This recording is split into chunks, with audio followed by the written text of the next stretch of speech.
کے سارے افراد شادی پر گئے ہوئے تھے۔ میں اور میرا 16 سالہ دیور دونوں گھر پر اکیلے تھے۔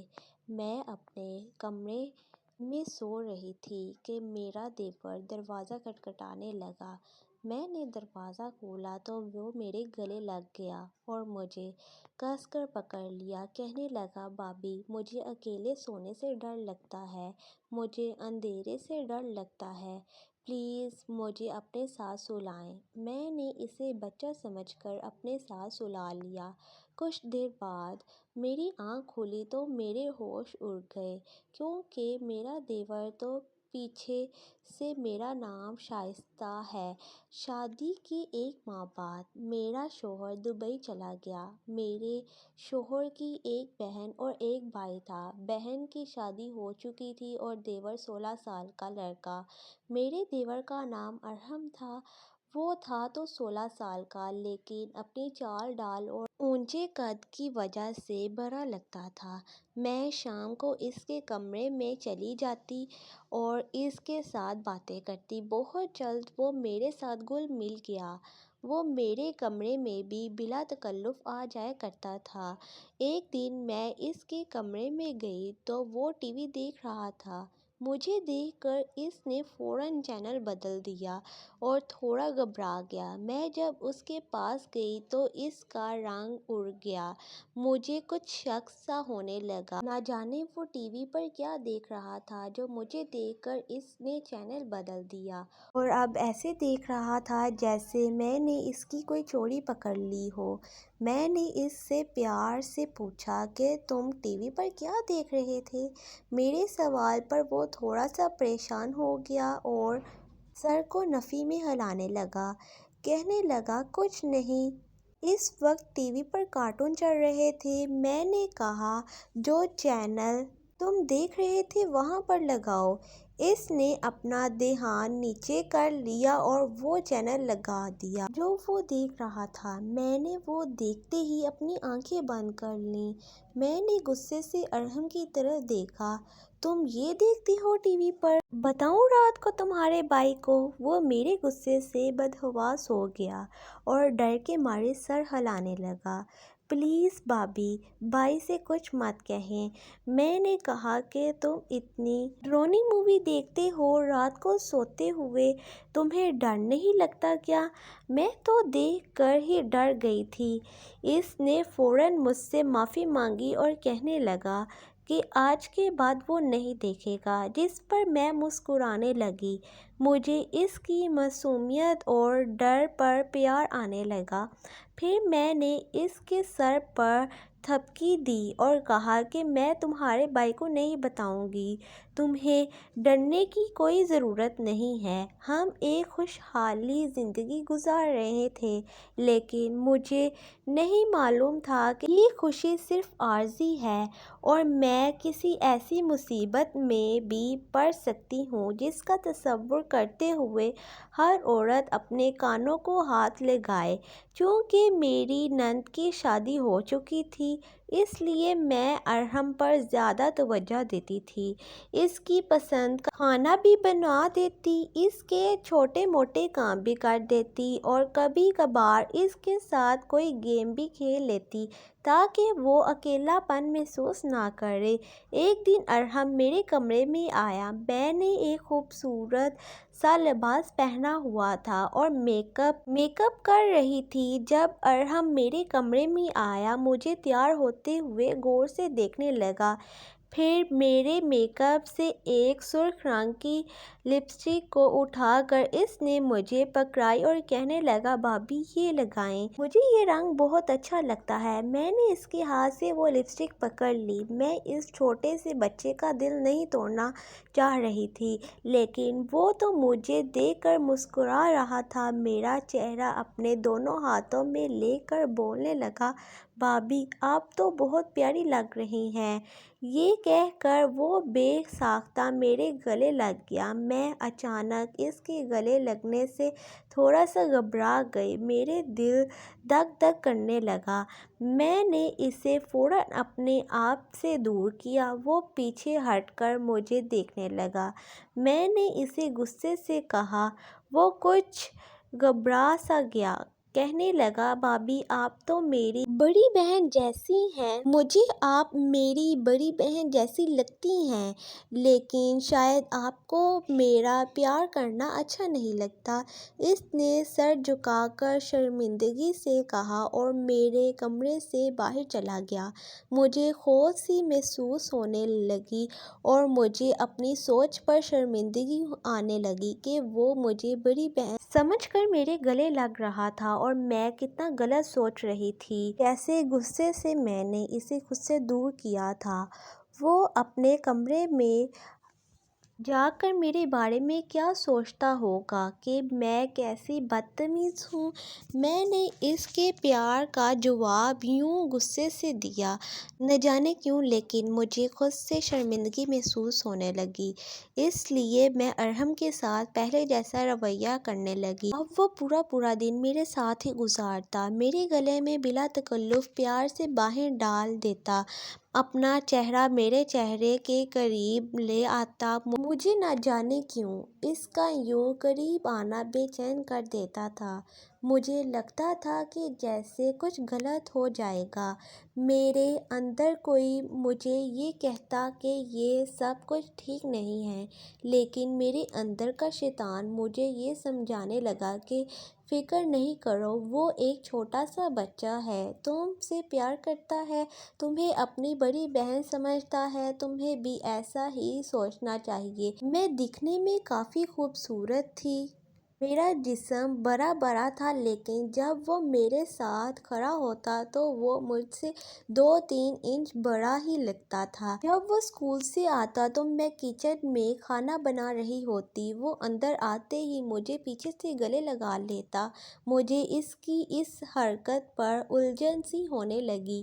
میں اتنی گرمی میں پسینے سے شرابور کھانا بنا رہی ہوتی اور وہ مجھے پیچھے سے آ کر پکڑ لیتا۔ میں اسے ڈانٹ کر کہتی، نظر نہیں آ رہا میں کھانا بنا رہی ہوں، پیچھے ہٹ جاؤ، جس پر وہ مجھ سے کہتا آپ ہر وقت کام میں لگی رہتی ہیں، کبھی تو آرام کر لیا کریں۔ وہ میری بات بدل دیتا اور مجھے غصہ کرنے سے روکتا تھا، اس لیے میں اس کی ایسی حرکتوں پر ناراض ہونے کی بجائے ہنس دیتی تھی اور اس سے کہتی کہ جب تم شادی کر کے اپنی بیگم کو لاؤ گے تو پھر میری چھٹی کروا دینا، اس سے سارے کام کروانا، جس پر وہ مجھ سے کہنے لگا بھابھی مجھے اپنی جیسی خوبصورت دلہن لا کر دینا، مجھے بالکل آپ جیسی دلہن چاہیے کیونکہ آپ مجھے بہت پیاری لگتی ہیں۔ یہ کہتے ہوئے وہ میری آنکھوں میں بڑے غور سے دیکھتا رہا تھا اور آہستہ میری طرف قدم بڑھا رہا تھا۔ اس کی نظریں میرے وجود پر پڑ رہی تھیں، جس کی وجہ سے میں بے چین ہو رہی تھی اور میرے وجود میں سنسی دوڑنے لگی۔ میری کیفیت عجیب سی ہو گئی۔ میں نے فوراً سے اپنا دوپٹہ ٹھیک کیا، مجھے اس کی تعریف کرنا کچھ اچھا نہیں لگ رہا تھا۔ وہ اپنے ہاتھ سے میرا چہرہ، وہ میرے قریب آیا اور اپنے دونوں ہاتھوں سے میرے چہرے سے پسینہ صاف کرنے لگا۔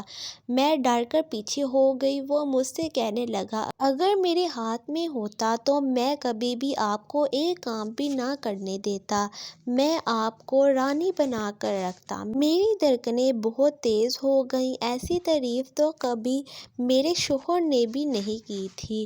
پھر اچانک سے وہ مجھ سے دور ہو گیا، اس کے چہرے کے تاثرات بدل گئے۔ پھر وہ کہنے لگا بھابھی آپ میری بہن جیسی ہیں، اس لیے مجھے اچھا نہیں لگتا کہ آپ ہر وقت کام کرتی رہیں، آپ اپنے گھر میں بھی کام کر کے آئی ہیں اور اب ادھر آ کر بھی وہی ذمہ داریاں نبھا رہی ہیں، اس لیے میں نے کہا کہ کبھی کبھی آپ ریسٹ بھی کر لیا کریں۔ وہ بات کو بدلنے میں شاید بہت تیز تھا، اپنے چہرے کے تاثرات بھی 1 منٹ میں بدل لیتا تھا۔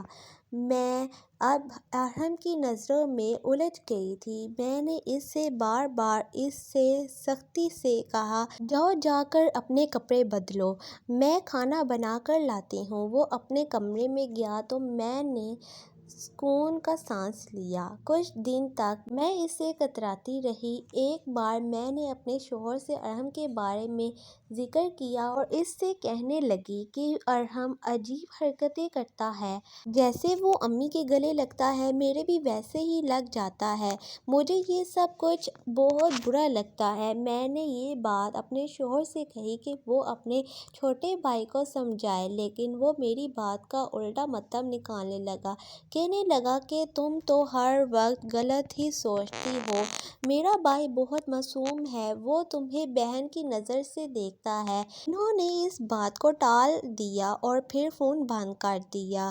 میں ان کی بات سن کر ہکا بکا رہ گئی اور سوچنے لگی کہ یہ کیسا شوہر ہے جس کی بیوی اس کے بھائی کے بدلے رویے کے بارے میں بتا رہی ہے۔ اپنے بھائی پر اتنا بھی یقین نہیں کرنا چاہیے، اور وہ کوئی چھوٹا بچہ تھوڑی تھا، بھلے اس کی عمر 16 سال تھی لیکن وہ بالکل جوان لگتا تھا۔ پھر میں سوچنے لگی کہ آخر میں کس سے بات کروں؟ بظاہر وہ مجھے اپنی بہن سمجھتا ہے، لیکن اس کی نیت میں کیا ہے یہ تو میں نہیں جانتی تھی۔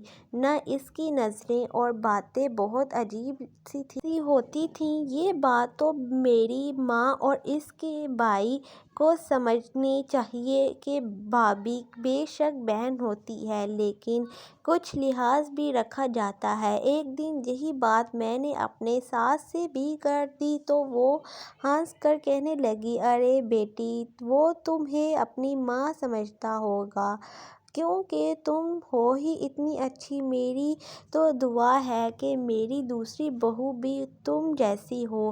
میری ساس نے تو بات کو ایک الگ ہی انداز دے دیا تھا۔ میں چپ کی چپ رہ گئی، میری بات کو کسی نے بھی سنجیدہ نہ لیا۔ پھر میں نے خود سے فیصلہ کر لیا کہ اب میں ارحم سے کچھ فاصلے پر ہی رہوں گی۔ میں نے ارحم کے کمرے میں جانا چھوڑ دیا اور اس سے زیادہ بات بھی نہیں کرتی تھی۔ یہ بات اس نے بھی محسوس کی تھی۔ ایک بار وہ میرے پاس آیا اور کہنے لگا، بھابھی کیا آپ کو میری کوئی بات بری لگی ہے؟ میں نے کہا نہیں۔ تو پھر وہ مجھ سے کہنے لگا، تو پھر آپ مجھ سے بات کیوں نہیں کرتی؟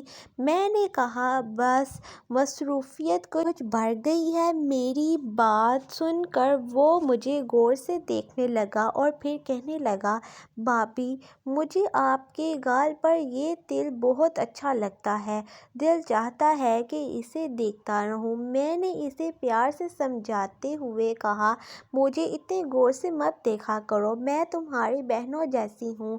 بہنوں کو تو نہ ہی اتنا غور سے دیکھتے ہیں اور نہ ہی ان کے ساتھ ایسی باتیں کرتے ہیں۔ میری بات پر وہ تھوڑا سا سنبھل گیا اور پھر وہاں سے چلا گیا۔ کچھ دنوں بعد میری طبیعت تھوڑی سی سست ہو گئی۔ جب میری ساس مجھے ڈاکٹر کے پاس لے کر گئی تو پتہ چلا کہ میں امید سے ہوں۔ اس خبر نے میرے سسرال میں خوشی کی لہر ہی دوڑا دی۔ سب میرا بہت خیال رکھنے لگے اور میری ساس فخر سے کہنے لگی کہ میرا بیٹا بس 1 مہینہ ہی ادھر رہا ہے اور پھر دبئی چلا گیا، اور دیکھ لو 1 مہینے میں خدا نے کرم کر دیا۔ ڈاکٹر نے مجھے کچھ دن بیڈ ریسٹ کا مشورہ دیا۔ اب کچن کا سارا کام میری ساس سنبھالتی، میرا زیادہ وقت اپنے کمرے میں گزرتا۔ ایک رات میری ساس کسی کی شادی پر جانے کو تیار ہو رہی تھی۔ شادی دوسرے شہر میں تھی۔ مجھے سفر سے منع کیا تھا اور ارحم نہ جانے کیوں ٹیسٹ کا بہانہ بنا کر گھر پر رک گیا۔ کہنے لگا کل میرا ٹیسٹ ہے، وہ نہیں جائے گا۔ میری نند امی کو لینے آئی تھی۔ امی نے کہا کہ تم گھر پر ہی رک جاؤ، اپنی بھابھی کا خیال رکھنا، جیسے ہی شادی ختم ہوگی ہم فوراً لوٹ آئیں گے۔ میں ساس کی بات مان گئی۔ رات کے کھانے کے بعد میں اپنے کمرے میں چلی گئی اور دروازے کو بھی لاک لگا دیا۔ مجھے نیند آ رہی تھی۔ شادی تو شام کو ہی ختم ہوگی تھی۔ میری ساس اور نند وہاں سے نکلنے والے تھے کہ کالے بادل آ گئے اور خوب اندھیرا ہو گیا، اور ایسی طوفانی بارش شروع ہوئی کہ میری ساس کہنے لگی کہ ہمارا یہاں سے نکلنا مشکل ہے، ہم کل صبح ہی پہنچیں گے۔ پھر میری ساس مجھ سے کہنے لگی کہ ارحم کو تیز بارش اور بادلوں کی گرج سے خوف آتا ہے، وہ اکیلا ڈر نہ جائے، اس لیے تم اسے اپنے ساتھ سلا لینا۔ یہ سن کر مجھے ذرا بھی اچھا نہیں لگ رہا تھا۔ میں اسے بھلا کیوں اپنے کمرے میں سلاؤں؟ میں نے کہا کہ ارحم اتنا چھوٹا بھی نہیں ہے کہ وہ بارش سے ڈر جائے۔ مجھے ارحم کو اپنے کمرے میں سلانا مناسب نہیں لگ رہا تھا۔ میری ساس غصہ کرنے لگی اور کہنے لگی ہر وقت تم اسے برا برا کہتی ہو، اور وہ بچہ ہی ہے، اس کی سوچ بالکل بچوں جیسی ہے، زیادہ بحث کرنے کی ضرورت نہیں ہے، اور چپ چاپ اسے اپنے کمرے میں سلا لو۔ میری ساس نے فون بند کر دیا، لیکن میں نے ارحم کو اپنے کمرے میں نہیں بلایا اور میں وہاں پر لیٹ کر سو گئی۔ رات کا نہ جانے کون سا پہر تھا جب بادل اتنی زور سے گرجے جیسے کہیں پر بجلی گری ہو، اور آواز اس قدر ہیبت ناک تھی کہ میں بھی اٹھ کر بیٹھ گئی تھی۔ اس کے ساتھ لائٹ بھی چلی گئی تھی۔ میرا دروازہ اس قدر زور سے کھٹکا کہ میں ڈر کے مارے اچھل کر رہ گئی۔ اندھیرے میں مجھے ٹھیک طرح نظر بھی نہیں آ رہا تھا۔ میں نے پوچھا کہ کون ہے، جس پر باہر سے آواز آئی، میں ارحم ہوں، بھابی جلدی سے دروازہ کھولیں، مجھے ڈر لگ رہا ہے۔ میں نے مجبوری میں دروازہ کھول دیا۔ میں نے دروازہ کھولا تو اس نے ہاتھ میں ٹارچ پکڑی ہوئی تھی اور بڑا بدحواس سا کھڑا ہوا تھا۔ کہنے لگا مجھے بہت ڈر لگ رہا تھا، آخر کار مجبوری میں مجھے اسے اپنے کمرے میں آنے ہی دینا پڑا۔ اس نے کمرے کا دروازہ اندر سے بند کر کے لاک لگا دیا۔ کہنے لگا مجھے بہت ڈر لگ رہا ہے، یہ کہہ کر وہ میرے ساتھ لگ گیا۔ اس وقت وہ بہت خوف زدہ لگ رہا تھا۔ میں نے اسے بچوں کی طرح تسلی دی کہ کچھ نہیں ہوتا، میں ہوں نا تمہارے پاس۔ آہستہ آہستہ اس نے مجھے بہت مضبوطی سے پکڑ لیا۔ مجھے لگا شاید وہ خوف کے مارے ایسا کر رہا ہے، یا مجھے اپنی ماں یا بہن سمجھ کر ایسا پکڑ لیا ہے، لیکن کچھ پل کے بعد اس کے ہاتھ میری کمر پر چلنے لگے۔ مجھے کرنٹ سا لگ گیا۔ اس کی انگلیاں جس حساب سے میری کمر پر چل رہی تھی، مجھے تو کچھ اور ہی لگ رہا تھا۔ میں نے اسے پیچھے دھکیلنے کی کوشش کی، یکدم ہی لائٹ آ گئی اور بارش بھی تھم چکی تھی۔ ارحم کے چہرے کے تاثرات مجھے اکثر بدلتے ہوئے لگ رہے تھے، اور وہ مجھے کہیں سے بھی خوف زدہ نہیں لگ رہا تھا۔ میں نے کہا کہ جاؤ یہاں سے، اب تمہیں ڈرنے کی ضرورت نہیں ہے، بارش بھی رک گئی ہے اور لائٹ بھی آ چکی ہے۔ لیکن وہ عجیب سی شیطانی مسکراہٹ سجائے کہنے لگا لیکن میرے اندر کا طوفان تو ابھی تک نہیں تھما، ایک بار وہ تھم جائے تو میں چلا جاؤں گا۔ میں اس کی بات سن کر ہکا بکا رہ گئی، اور وہ کہیں سے بھی مجھے 16 سال کا بچہ نہیں لگ رہا تھا۔ اس کی باتیں، اس کی نظریں، کچھ بھی بچکانا نہیں تھا۔ وہ میرے قریب آنے لگا۔ میں نے کہا ارحم تم کس طرح کی باتیں کر رہے ہو، تم ہوش میں ہو؟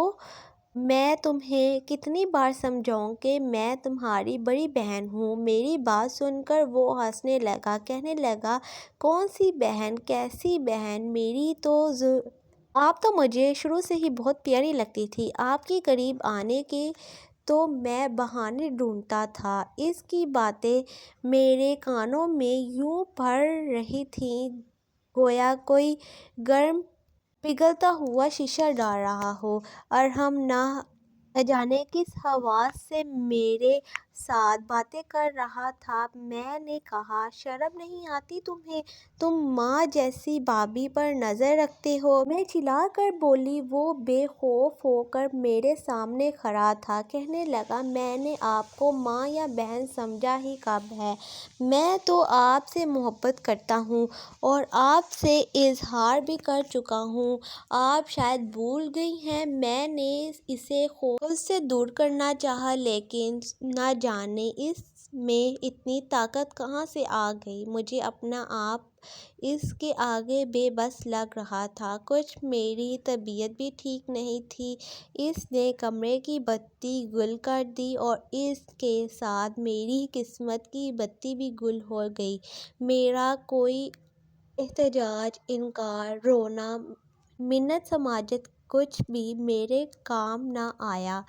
وہ رات میرے لیے سیاہ کالی رات بن کر آئی تھی اور وہ سب کچھ کر گزرا۔ صبح میں بہت رو رہی تھی۔ ارحم بڑی ٹائی کے ساتھ میرے سامنے بیٹھا تھا اور کہنے لگا کہ اگر آپ نے کچھ بھی کسی کو بتانے کی کوشش کی تو انجام کی ذمہ دار آپ خود ہی ہوں گی۔ مجھے اس کی شکل سے بھی نفرت ہونے لگی تھی۔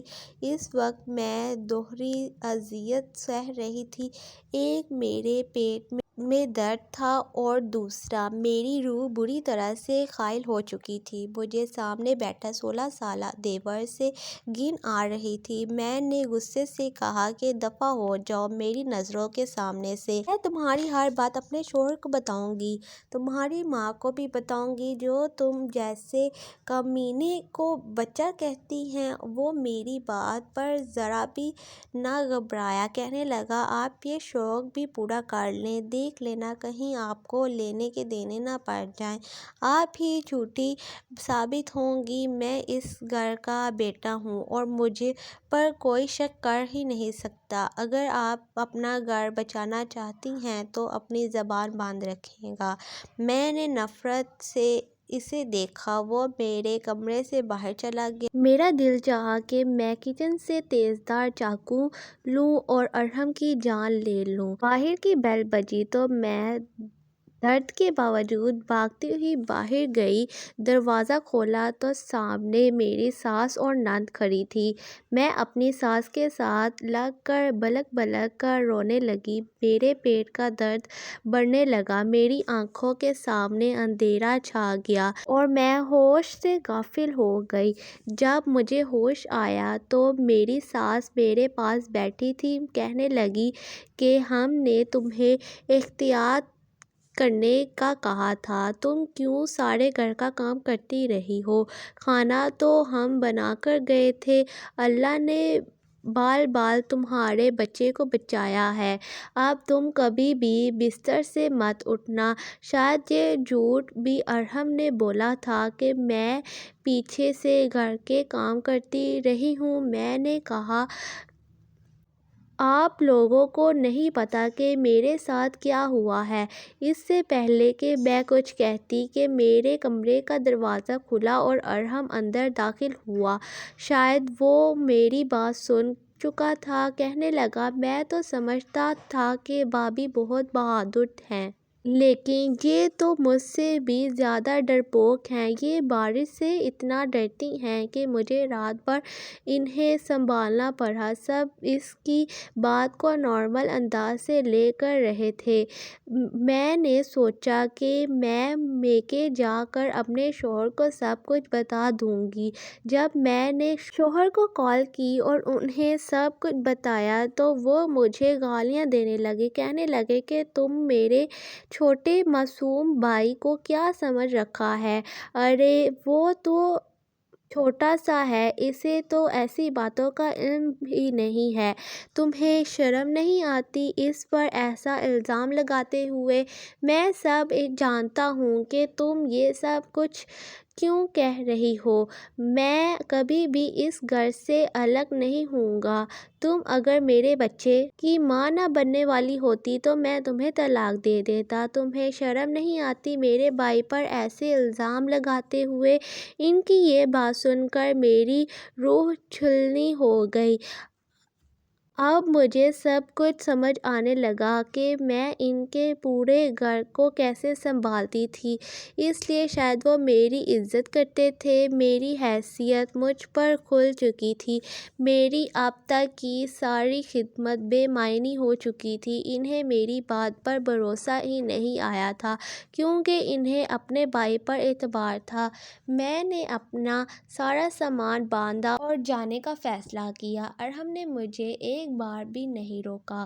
میری ساس ہر بات سے انجان تھی۔ مجھے یوں بیگ اٹھائے دیکھ کر کہنے لگی، بیٹی تم کہاں جا رہی ہو؟ میں نے کوئی جواب نہیں دیا۔ میں خاموشی سے باہر نکل گئی۔ یہ نہ تو کوئی سی میاں بیوی میں ہونے والی لڑائی تھی، نہ ہی کوئی عام سی بات تھی جسے میں فراموش کر دیتی۔ میں نے رکشہ لیا اور اپنے گھر آ گئی اور ساری حقیقت سے اپنے والدین کو آگاہ کیا۔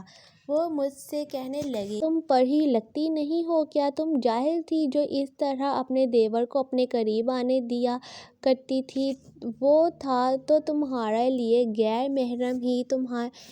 تمہیں شروع سے ہی اس سے سخت رویہ رکھنا چاہیے تھا، ورنہ یہ بات جو تم مجھے بتا رہی ہو پہلے نہ بتاتی۔ میری والدہ یہ سب سن کر بہت ابدید ہوئی، لیکن کیا قصور صرف میرا تھا؟ میں نے تو اپنے شوہر سے بھی بات کی تھی اور اپنی ساس سے بھی، لیکن انہوں نے اس بات کو سنجیدہ ہی نہیں لیا۔ انہیں اپنے بیٹے کو سمجھنا چاہیے تھا۔ یہ دیور بھابی کے بیچ فاصلہ ضروری ہے۔ ایک دن مجھے رانگ نمبر سے کال آئی۔ میں نے اس کی آواز پہچان لی۔ وہ ارحم تھا۔ کہنے لگا، مجھے معاف کر دو اور گھر واپس آ جاؤ۔ میں آپ کو آئندہ کبھی پریشان نہیں کروں گا۔ مجھے اپنی غلطی کا احساس ہو گیا ہے۔ اصل میں میرے دوست سچے نہیں تھے، وہ مجھے غلط موویز دکھاتے تھے۔ اس دن جب آپ نے مجھے چینل بدلتے ہوئے دیکھا تھا، میں ڈراؤنی مووی نہیں بلکہ ایک غیر اخلاقی فلم دیکھ رہا تھا۔ بس ایسی چیزیں دیکھ کر میں بہک گیا تھا۔ پلیز مجھے معاف کر دیں۔ میں نے کہا کہ تم نے جو غلطی کی ہے وہ غلطی نہیں بلکہ گناہ ہے۔ میں تمہیں کبھی بھی معاف نہیں کر سکتی اور اس میں قصور تمہارے گھر والوں کا بھی ہے، جنہوں نے تم پر نظر نہیں رکھی۔ میں تمہارے بھائی سے طلاق لے لوں گی۔ اب میں تم لوگوں کی شکل بھی نہیں دیکھوں گی۔ یہ کہہ کر میں نے فون بند کر دیا۔ اس کے بعد میں نے اپنے شوہر سے طلاق لے لی۔ ایسے رشتوں کا یہی انجام ہوتا ہے۔ میں کبھی بھی اس گھر میں واپس نہیں جا سکی۔ جو کچھ اس نے میرے ساتھ کیا تھا، میں اس کو اس گھر میں برداشت کر ہی نہیں سکتی تھی۔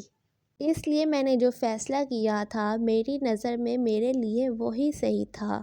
اب میں اپنی بیٹی کے ساتھ اپنی زندگی میں بہت خوش ہوں۔